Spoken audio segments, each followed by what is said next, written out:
The $3 trillion know how Apple was born after HP laughed them out of the room in 1975. A quiet genius named Steve Wozniak worked as a calculator engineer at Hewlett-Packard HP.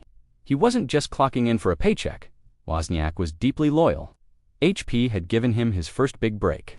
They had trained him, believed in him, and paid his bills. In return, he believed in HP. But Wozniak had a vision that went far beyond calculators. Late at night, long after others had gone home, Wozniak stayed behind, tinkering away. He was building something radical, something the world had never seen: a personal computer. Not the hulking mainframes of corporations or universities, but a small, affordable machine that everyday people could own and use. He called it the Apple I, inspired and encouraged by his charismatic friend, Steve Jobs, Wozniak's dream. To put computing power into the hands of the masses. And because he was loyal to HP, the company that had given him so much, he brought them his invention. He offered them the future. And they laughed. It's a toy. Why would the average person need a computer? There's no market for this. They rejected him not once, not twice, but 5 times. After the 5th dismissal, Steve Jobs had had enough. Let's do it ourselves, he told Wozniak.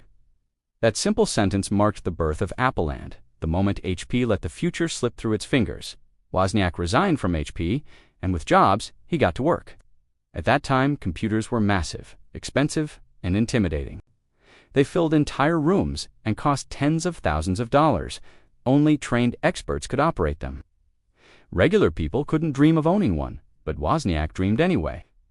By day, he engineered at HP. By night, he soldered and scribbled schematics in secret, crafting a compact machine built on a wooden board, the Apple I. His friend Jobs saw it not as a hobby project, but as a revolution. Jobs wasn't the engineer. He was the energy, the visionary, the salesman, the spark. He looked at the circuit board and saw a product. He saw possibility. He saw what the HP executives could not. Let's sell it, Jobs said. Let's start a company.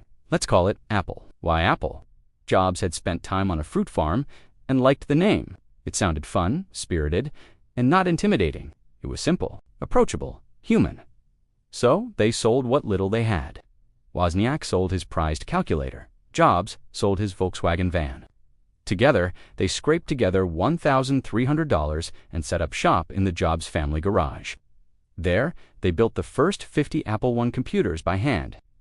Jobs then walked into a local computer shop, the Byte Shop, panned, pitched the computers before they were even finished. He convinced the owner to buy all 50. And just like that, the side project became a product. The product became a company. On April 1st, 1976, Apple Computer Inc. was born. But the Apple I was just the beginning. Wozniak then created the Apple II, a sleek, plastic-cased computer with colored graphics, a keyboard, and expandable storage. This wasn't just for hobbyists anymore. It was for homes, schools, offices, kids. It was personal. And it exploded. The Apple II launched Apple into the stratosphere.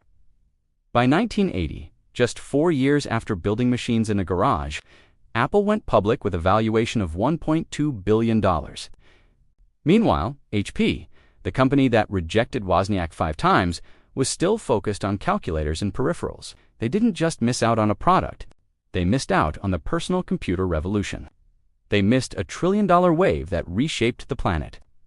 So what can we learn from this? When you have a big idea, don't wait for permission, especially not from those who can't see what you see. Steve Wozniak had the dream. Steve Jobs had the guts. HP had the chance. But HP didn't just say no to a computer. They said no to the future. Today, HP still makes printers, parts, and hardware with a market cap hovering around $28 billion. Meanwhile, Apple designs the future, defines culture, and leads the world with a market cap over $3 trillion.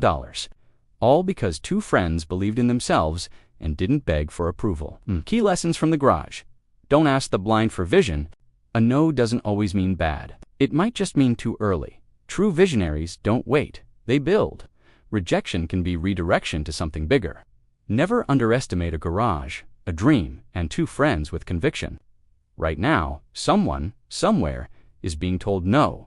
If that someone is you, keep building.